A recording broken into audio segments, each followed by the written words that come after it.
Christmas Eve, 1979, the Soviet Union rolled into Afghanistan. Muslims had revolted against the Soviet-friendly regime established the year before.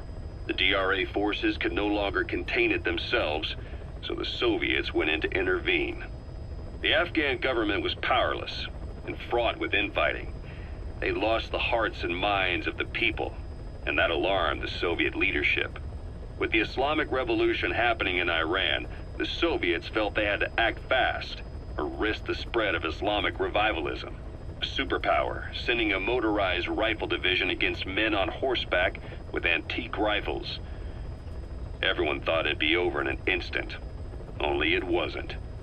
Some Muslims made their fight a jihad, a holy war, and began a guerrilla campaign on all fronts. A war of attrition. These fighters call themselves Mujahideen. They're being supported by the West through Pakistan. That's why Miller was involved. He was training them near the Zero Line, sponsored by the CIA. The war has become a nightmare for the Soviet troops stationed here. They thought they'd be headed home in 6 months at the most. Then a year passed. 2 years. Now here we are 4 years on with no exit in sight. Afghanistan has become the Soviet Union's Vietnam. The Soviet troops on the ground want to go home, but at least they have homes to go back to. The Afghans have lost theirs. The Soviets destroy the kishlaks, villages, wherever they can. They burn down homes and fields, fill in wells, turn pastures into minefields. It's created a mass of refugees who fled to Pakistan. If the Mujahideen are fish swimming around the villages, the Soviets will go so far as to dry out their ocean.